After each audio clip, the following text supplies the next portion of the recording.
अमात समाज के ज्यादातर पढ़े लिखे लोग जो अमात जात के इतिहास पर शोध कर रहे हैं, उनके अनुसार अमात शब्द अमात्य का अपभ्रंश है। इस मत को नकारा भी नहीं जा सकता।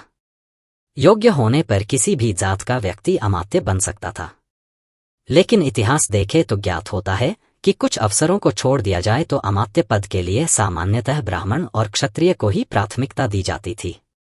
अतः कालांतर में यह एक जात वर्ग के रूप में विकसित हुआ, जिसके सदस्य सामान्यतः अपने वर्ग में ही वैवाहिक संबंध स्थापित करते थे।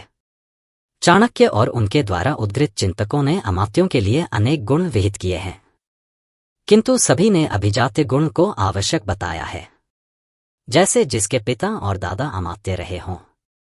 यह संदेहास्पद है कि प्रथम दो वर्णों के सिवा किसी अन्य वर्ण में अभिजात्य की योग्यता मिल सकती है। मेगास्थनीज के अनुसार निम्न वर्णों के लिए उच्च पदों पर पहुंचने के द्वार बंद थे। उन्होंने कहा है कि न्यायपालिका और कार्यपालिका पर एक पेशेवर वर्ग के लोग ही नियुक्त किए जाते थे। कात्यायन जोर देते हैं कि अमात्य को ब्राह्मण जात का ही होना चाहिए।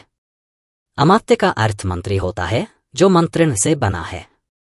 मंत्रण का अर्थ मंत्रतंत्र से युक्त होता है, जिसका अर्थ ब्राह्मण ही हुआ। अमात्र का अपभ्रंश। अमात को अमात्र का अपभ्रंश भी कहा जा सकता है। मुंडकोपनिषद के अनुसार अमात्र ध्यान की चौथी अवस्था है, जिसे समाधि भी कहा जाता है। सीधे शब्दों में कहें तो निर्गुण या अद्वैत ईश्वर को पूजने वाले अमात्र ब्राह्मण कहलाते हैं। बिहार और उड़ीसा रिसर्च सोसाइटी की ओर से साल 1919 में छपी जर्नल में अमात को राजा का शुद्ध पुरोहित बताया जाना इस धारणा को और भी ज्यादा बल देता है। इससे पहले 1909 में जात के संबंध में लिखे अपनी पुस्तक में एडगर थर्सटन और के रंगचारी ने लिखा है कि अमात उच्च ब्राह्मणों का भी छुआ नहीं खाते। वे आगे लिखते हैं, अमात शैव संप्रदाय के होते हैं और जिस मंदिर में जंगम ब्राह्मण जंगम शैव संप्रदाय से ताल्लुक रखते हैं और उच्चतम कोटि के ब्राह्मण हैं, को शिवलिंग के पुजारी के तौर पर रखा गया है, उसी मंदिर में अमात को भैरव के पुजारी के तौर पर रखा गया है। प्रख्यात इतिहासकार के.पी. जायसवाल के अनुसार 12वीं शताब्दी के दौरान अर्थनीति और दंड नीति की परंपरा धीरे धीरे क्षीण और धर्मशास्त्र का वर्चस्व हो गया और समाज पाखंड के गिरफ्त में आ चुका था। अतः बहुमत से अलग होने के कारण अमात्र को अमत असम्मति कहा जाने लगा होगा, जो बाद में अमात हो गया होगा। इसका यह भी अर्थ निकला जा सकता है कि अमातों ने खुद को ब्राह्मणीय व्यवस्था से अलग कर लिया था या अलग कर दिए गए थे। ऐसा भी अंदाजा लगाया जा सकता है कि अमात कभी ब्राह्मणीय व्यवस्था के अंग रहे ही नहीं हो, क्योंकि उड़ीसा के अमात खुद को आदिवासी कहते हैं। बिना जनेऊ के ब्राह्मण कैसे? शंकराचार्य जनेऊ नहीं पहनते। वह निर्गुण ईश्वर के उपासक थे।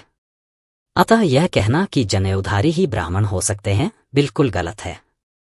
जनेऊ के प्रामाणिकता पर इतिहासकारों को संदेह है। हरमन ओल्डन के अनुसार जनेऊ के अस्तित्व को धर्मशास्त्रों में मध्यकाल के दौरान घुसाया गया है। इस संबंध में उन्होंने शतपथ ब्राह्मण का जिक्र किया है। उनके अनुसार जिस वाक्य में जनेऊ का उल्लेख है, उसका शैली उसके पहले और बाद वाले वाक्य के लिखने की शैली से बिल्कुल अलग है। राजकाज और पौरोहित्य से जुड़ा सरनेम। राउत शब्द राजपुत्र से बना है। रावत शब्द भी राजपुत्र से बना है। इन दोनों टाइटल का प्रयोग ब्राह्मण और राजपूत उत्तर, मध्य और पश्चिम भारत में करते हैं। मिथिला की बात करें तो विद्यापति की रचनाओं में राउत का जिक्र है। राउत की पदवी सूरवीर योद्धाओं को दिया जाता था। मिथिला की पंजी में कर्ण कायस्थों के द्वारा राउत टाइटल का प्रयोग देखा गया है। लेकिन मौजूदा समय की बात करें तो अमात को छोड़कर बिहार में मुझे दूसरे जात का कोई भी व्यक्ति नहीं मिला जो राउत टाइटल लगाता हो। इसके अलावा उड़ीसा के अमात देहुरी, नायक जैसे टाइटल का भी प्रयोग करते हैं, जो कि राजकाज से जुड़ा है। H. रिजली की पुस्तक। साल 1891 में प्रकाशित पुस्तक the tribes and caste of Bengal में रिजली ने लिखा है, अमातों का उपयोग घरेलू नौकर के तौर पर होता है।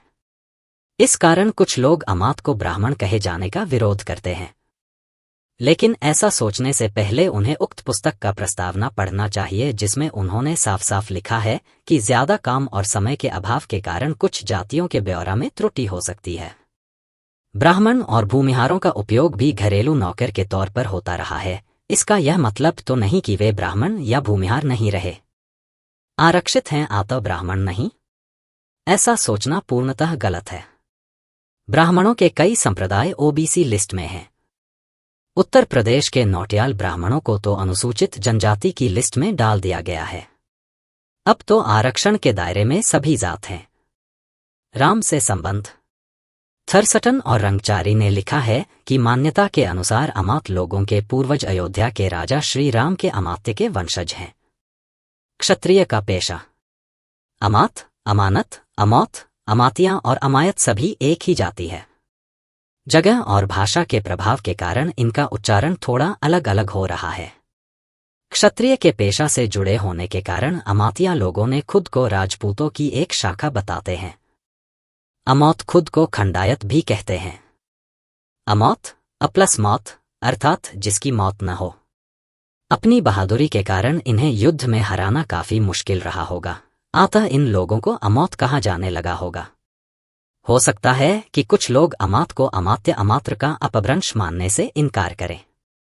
वैसे लोगों के लिए एक तीसरा मार्ग है जो कि उन्हें मानना ही होगा।